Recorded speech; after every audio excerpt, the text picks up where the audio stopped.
dari sekarang kita selalu optimis. Oke. Di sepak bola nggak ada kata yang nggak optimis, harus optimis. Karena sepak bola itu realita. Jadi artinya sepak bola bukan seperti matematika. Jadi kita tetap optimis, apalagi yang dihadapi oleh Timur Tengah ya. Karena kalau hadapi ras kuning berat, tapi ini Timur Tengah setidaknya kita bisa lah kalau kita mau dengan 3 bulan ini persiapan kita. Saya nilai gitu loh, dia main bagus, malahan bagus Rizky Ridho di situ. Kalau saya sebagai pendapat saya seorang pemain belakang kiper, karena chemistry-nya udah dapat itu, Injes, Hapner, Rizky Ridho. Kemarin Hilger itu pesan saya tetap fokus 200% untuk negaramu Indonesia. Merah putih di bajumu. Kamu harus bertanggung-jawaban dan harus konsisten ya. Kalau memang itu nggak kuat, bilang ganti sama yang lain. Yang penting kamu bisa memberikan yang terbaik untuk Indonesia.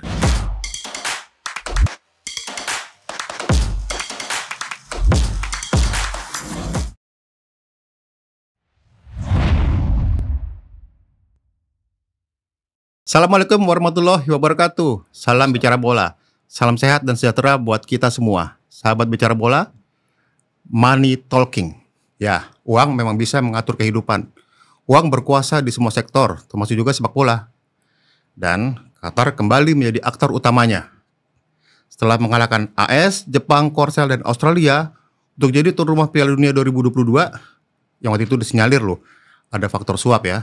Kini Qatar kembali mempengaruhi petinggi sepak bola Asia, AFC, dan dunia FIFA dengan menjadi tuan rumah putaran keempat kualifikasi Piala Dunia 2026 zona Asia. Qatar bukanlah negara netral, karena mereka juga kontestan putaran keempat. Jelas sangat diuntungkan dong. Begitu juga keuntungan tuan rumah lainnya Arab Saudi. Nah, untuk membahas masalah ini, saya mengundang ex-kiper timnas yang tentu saja nyaris saja menggapai impian lolos ke Piala Dunia tahun 1986. Selamat datang Coach Legend Hermansyah. Alhamdulillah. Kita ketemu lagi ya. Ketemu lagi. Saya dulu kalau ngeliat Coach Hermansyah main, udahlah saya udah waktu terakhir saya mengamati Coach tuh di Bandung Raya. Ya, waktu di usia saya udah 35 tahun. Iya, 35 aja bisa kayak begitu. Tapi saya sampai usia 40 saya bilang bisa kayak begitu. Yang penting satu, yang penting konsisten itu aja. Iya. Jadi kipernya ya. Iya. Legend tahun 86. Ya. Legend yang berdiri di bawah Mister Gawang nyaris membawa Indonesia ke Piala Dunia 1986 di Meksiko. Betul, Meksiko. Sayang impian Indonesia digagalkan oleh Korsel. Ya, Korsel. Legend, apa arti Piala Dunia bagi Indonesia? Bagi saya itu sejarah untuk kehidupan saya. Artinya ini kita bukan bicara lagi, bukan mengecilkan merdeka game Asian Games ya. Ini kan tujuan cita-cita negara itu World Cup. Iya. Kejuaraan dunia. Ya. Terus itu melalui dari kualifikasi. Ya. Ada tahap-tahapannya. Jadi itu yang buat saya sampai saat ini ada kebanggaan sendiri buat saya pribadi. Bisa juara subgrup 3B. Kalau kita bisa mengalahkan Korea Selatan, tinggal lawan Jepang. Jepang nggak seperti kayak sekarang. Bisa mengalahkan Jepang, langsung Meksiko 86. Saat itu menurut Coach Jepang di bawah Korea. Saat itu Korea lebih itu ya. Lebih bagus. Jepang nggak seperti sekarang. Iya. Ya, sekarang mungkin Korea akan dilewati oleh Jepang. Iya, sudah dilewati. Iya, karena tahun itu Jepang tidak terlalu bagus. Setidaknya lawan terberat kita adalah Korea Selatan. Korea Selatan ya. Ya karena pemain-pemain mereka yang main di Liga Jerman pada pulang. Cham Bun Kun, yang main di Bayer Leverkusen main di Liga Eropa Jerman. Itu buat saya pribadi sampai saat ini saya tidak akan lupa itu. Ya. Gini Coach, sekarang di era PSSI, di era Pak Erick Thohir, kembali menghidupkan impian itu. Ya kan? Lolos ke Piala Dunia dengan membentuk timnas yang tangguh, yang mewah, yang mahal. bahkan sampai melakukan program naturalisasi. Ya. Bagaimana Coach Legend melihat hal ini? Artinya upaya yang dilakukan oleh PSSI dengan membentuk tim nasional. Ya. Saya dengan ditunjuknya Ketua Umum PSSI Pak Erick Thohir, saya merasa senang ya. Artinya sepak bola akan berubah lebih baik lagi ke depannya. Ya. Karena Pak Erick seorang sosok yang senang bola dan gila bola dan tahu tentang sepak bola. Visioner ya. Dan pasti akan memperbaiki sepak bola Indonesia, dan sekarang terbukti ya. Bisa setidaknya kalau tim ini melebihi dari ketika saya masih bermain, saya bangga sekali, saya senang. Ya, artinya lebih baik lagi. Jadi pembina sepak bola kita nih walaupun dengan jalur cepat ya untuk 2006, tapi setidaknya ada perubahan sepak bola ingin lebih baik lagi dan ingin bisa masuk ke World Cup. Iya, Coach. Ya, jalan ke Piala Dunia kan tidak mudah, Coach. Betul. Coach sudah mengalami itu ya. Betul. Selain harus membentuk timnas yang mewah dan mahal nih saat ini, tapi tim ini sudah terbentuk kan, Coach? Iya, ya kan? terbentuk, bukannya mengecilkan juga. Apakah Legend yakin dengan segenap kemampuannya tim ini pantas ke Piala Dunia 2026? Dengan tim ini ya? Dengan tim ini, dengan sisa waktu ada 3 bulan, berarti cukup panjang untuk persiapan kita melawan di putaran keempat. Ya. Jadi dari sekarang kita selalu optimis. Di sepak bola nggak ada kata yang nggak optimis, harus optimis. Karena sepak bola itu realita. Jadi artinya sepak bola bukan seperti matematika. Jadi kita tetap optimis, apalagi yang dihadapi oleh Timur Tengah ya. Karena kalau hadapi ras kuning berat, tapi ini Timur Tengah setidaknya kita bisa lah kalau kita mau ya. Dengan 3 bulan ini persiapan kita. Mungkin menghadapi faktor teknis ya. Timnas mampu ya kan. Tapi jangan salah, Coach. Ya, lawan tim Timur Tengah dari sisi teknis saya juga yakin kita mampu mengatasi.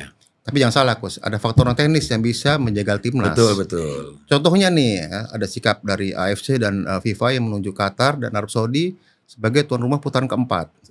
Ya kan, ini ada indikasi AFC dan FIFA ingin memperlancar jalan Qatar dan Arab Saudi ke Piala Dunia 2026. Bagaimana Coach melihat ini ya? Artinya dengan penunjukan Qatar dan Arab Saudi, dan kedua tim ini adalah kontestan putaran keempat, ya kan? Dan mereka, lo jangan salah juga, mereka ini adalah partner utamanya FIFA untuk Piala Dunia 2026. Coach melihat ini gimana menilai ini? Faktor non teknis ini, Coach. Kalau kita lihat dari FIFA untuk mengambil netral, jadi harusnya mereka harus dijalani. Kalau gini kan, kalau kita lihat dari sudah ditentukan Qatar dengan Arab Saudi, berarti bukan di tempat yang netral dong. Satu. Kedua, ada apa-apanya, ada sesuatu, kan? Ada sesuatu yang kita nggak tahu sebelumnya, karena memang negara-negara sana kan, pertama negara-negara yang negara dolar, negara minyak, duitnya banyak, dan ini ditentukan pada saat selesai di zona 3 ini, langsung ditunjuk Arab sama Qatar. Kita kan akhirnya curiga juga gitu loh, iya kan? Iya. Curiga lah gini, Coach. Kan kejadian kelas flashback lah tahun waktu itu pemilihan untuk tuan rumah Piala Dunia 2018 dan 2022. Itu tahun 2010 kejadian. Saat itu kalau nggak salah Amerika Serikat itu delegasinya Bill Clinton. Bayangin, Bill Clinton, ex presiden. Artinya Sepp Blatter ketika di podium membuka Qatar. Itu seluruh delegasi Amerika kelihatan kecewa. Dan satu, kenapa Qatar? Kan itu harus di ya kan? Ya, artinya dan juga ketika lah Qatar dianggap bahwa negara Arab yang sedang membangun sepak bola, bahkan memang dibuktikan ketika Piala Dunia 2002 Qatar berhasil membangun 8 stadion baru yang luar biasa ya di kan. 2022 kan. Bahkan Qatar kan sebelumnya juga 2019 juara Piala Asia, dibuktiin juga dari sisi prestasi. Ya kan, tapi ketika Piala Dunia 2022 Qatar juga nggak bisa apa-apa dari 3 pertandingannya lawan Belanda. Kan dia 1 grup sama Belanda waktu itu ya. Itu juga nggak bisa apa-apa. Tiga pertandingan kalah semua. Hasilnya nggak bagus. Nah, ini artinya untuk lawan yang di Piala Dunia kan sulit untuk berbuat ya. Betul. Tapi ini kan di kawasan Asia, maaf Betul. ya, kawasan Asia. Artinya Qatar ini juga sering diuntungkan wasit di pertandingan-pertandingan penting. Ini yang kita khawatir. Makanya saya bilang non tenisnya. Makanya saya bilang lawan tim-tim dari Timur Tengah ya kan. Itu yang dikhawatirkan sebenarnya non teknisnya, bukan teknisnya. Setuju saya kalau teknisnya kita terlalu... kemarin putaran ketiga kan bisa draw lawan Arab di sana, draw lawan Bahrain di sana. Betul, kita menang sini sama Arab 2-0. Lawan Arab Saudi. Lawan Bahrain menang 1-0. Ya kan artinya bahwa dari sisi teknis sebenarnya kita nggak kalah. Dan sebenarnya tim kita ini sudah ditakuti sama tim-tim Timur Tengah nih dengan pernah memakan 2 korban di putaran ketiga. Nah, artinya yang bisa menjaga Indonesia adalah faktor non teknis. Nanti salah satu diantaranya ini Indonesia. Nah, salah satu diantaranya Qatar sama Arab Saudi ditunjuk sebagai tuan rumah. Saya setuju tuh, ya. Saya bilang dari awal, kalau kita ketemu ras kuning sulit. Iya. Tapi kalau kita menghadapi Timur ya dari Saudi Arabia semua Timur Tengah ya. Timur Tengah, saya nggak khawatir karena saya bekas pemain. Saya pernah dulu PSSI lawan Arab Saudi kita bisa menang. Indonesia pernah menang lawan Qatar, kita bisa mampu kita. Karena itu mungkin tadi bilang benar bisa dijaga secara non tenis. Ya dengan wasitnya nanti itu kan lebih berat lagi nanti kan. Justru itu saya bilang dengan persiapan 3 bulan kita harus benar maksimal. Saya mampu bisa. Walaupun dikerjain kalau memang udah waktunya kita lolos kita. Iya. Tapi yang kembali tuh memang non tenis lebih menyeramkan. Menyeramkan ya. Jadi non tenis lebih menyeramkan. Dengan soalnya keputusan ini terjadi ketika Qatar dan Arab sudah lolos ke putaran keempat. Betul. Baru diputuskan tuan rumah. Jadi bukan sebelum-sebelumnya baru selesai ini baru ada Qatar dengan Saudi Arabia. Berarti kan ada tanda tanya itu. Ada apa nih? Ada tanda tanya. Jadi ya itu. Kadang-kadang saya juga ngelihat benar non teknis tuh secara politik money itu memang ada di sepak bola. Money politik ya. Politik money itu memang ada di sepak bola karena buktinya kan seperti ini nih. Bayangin toh Pak, kalau kita dikalahkan hanya oleh wasit. Iya. Jadi coach, tim setangguh apapun bisa kalah dengan faktor non teknis. Betul, bisa. Itu bisa kejadian, coach. Bisa kejadian waktu Indonesia lawan Bahrain yang terjadi akhirnya yang kita di Bahrain itu. Iya, nunggu gol akhirnya kita draw kan itu. Kalau enggak kita udah menang duluan itu. Iya. Kan berarti kan ada non tenis. Justru itu begitu pas dia main ke kita kan kita hajar Bahrain. Iya, 1-0 ya. Buktinya kita bisa. Kalau daerah Timur Tengah kita pasti bisa. Karena kita bekas pemain nasional, kita pernah ngalami lawan Arab, lawan Timur Tengah kita. Udah pernah ngalamin coach ya? Nggak takut kita. Nggak takut ya? Kecuali ras kuning. Korea Selatan, Jepang. Capek. Iya kita. Coach, selain Qatar dan Arab nih, pada putaran keempat kan juga ada Irak. Ada Irak. Ada Emirat Arab. Ada Oman yang juga kontroversi lolosnya ya kan. Betul ya. Dengan diberi hadiah gol di menit-menit pas injury time waktu lawan Palestina. Ya, yang draw kan. Iya. Coach, apakah timnas kita bisa langsung lolos ke Piala Dunia dengan menjadi juara grup menurut coach? Nah, yang penting siapapun lawan di Koncong nanti pada tanggal 17 Juli. Ya deh di drawing nanti siapa mau ketemunya Indonesia Emirat Arab atau Qatar, Indonesia Irak, Oman. Iya. 2 kali pertandingan harus menang. Harus menang. Kalau kita satu menang kita kalah nanti ketemu John Kakap playoff semuanya digabung. Nah, itu lebih berat lagi. Lebih enak inilah 2 kali gaspol ya. Gaspol, saya bisa mampu pasti. Oke. Jadi bisa kita dengan 3 bulan ini ada benar-benar persiapan ya. Ketua umum PSSI udah memberikan support sepenuhnya ke Patrick Kluivert. Nah, ya kan? Oke. Saya potong coach. Jadi apa yang dilakukan Kluivert di dalam waktu menuju ke Oktober? Yang harus dilakukan evaluasi kemarin. Oke. Saat kalah kita dengan Jepang 0-6. Itu harus kita evaluasi. Yeah. Jadi ketika pokoknya dia kan udah pasti tahu dengan staf asistennya. Yang mereka jago-jago semua tuh. Jadi ya tinggal nanti diatur bagaimana kuat pertahanan kita. Di tengahnya kuat, depannya kuat. Yang penting solid itu tim. Tapi harus ada uji coba juga. Iya kan di September ada FIFA Matchday coach.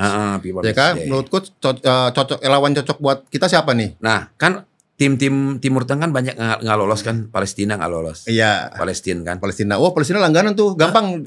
Suruh kemarin gampang nih. Nah, ya kan? Itu kan pasti kan hampir sama lah dengan Timur Tengah itu ya. Udah adain uji coba lah. Pakai penonton deh, biar mereka juga ada suasana pertandingannya ada di situ. Iya. Karena saya dulu pernah juga uji coba sama Palestina di Solo, saya pernah dulu coba. Peri mungkin pernah jadi manajer, jadi tahu kan. Amin. Itu di home atau away enaknya kita main? Enaknya kita kalau bisa, kalau di home udah pasti kan ada dari dukungan supporter. Kalau bisa di daerah yang netral. Di home lah coach, enakan main di GBK. Maksudnya biar ada pemasukan buat PSSI juga coach. Bisa juga, maksudnya artinya gitu loh. Bisa di Bali. Arti saya gitu, bukan netral. Bisa di Bali, bisa di GBK, bisa di Bandung. Iya, soalnya gini, persoalannya coach kan euforia timnas lagi tinggi-tingginya nih. Betul. Atau saya sarankan uji coba 3 kali, bisa tuh GBK, Bandung, Bali. Meskipun FIFA match day cuma sekali ya. Cuma sekali. Tapi uji cobanya kok bisa 3 kali. 3 kali. 3 kali ya. Jadi bisa menyempurnakan kesalahan-kesalahan yang terjadi ketika lawan elementer ya. Yang mendasar seperti apa. Otomatis kan terus kan diperbaiki terus menjadi yang sempurna gitu ya kan. Oh, seperti ini.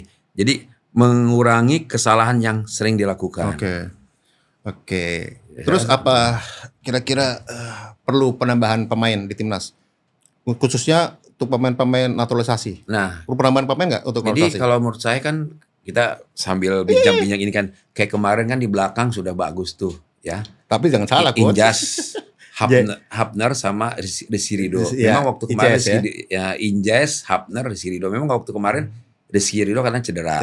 Saya kan nggak tahu tuh dia ganti cedera. Ganti Hilfiger. Ya. Mes Hilfiger. Ternyata jauh harapan yang saya nilai gitu loh. Dia main bagus, malah bagus Rizky Ridho di situ. Kalau saya sebagai pendapat saya seorang pemain belakang kiper, karena chemistry-nya udah dapat itu Injes, Hapner, Rizky Ridho.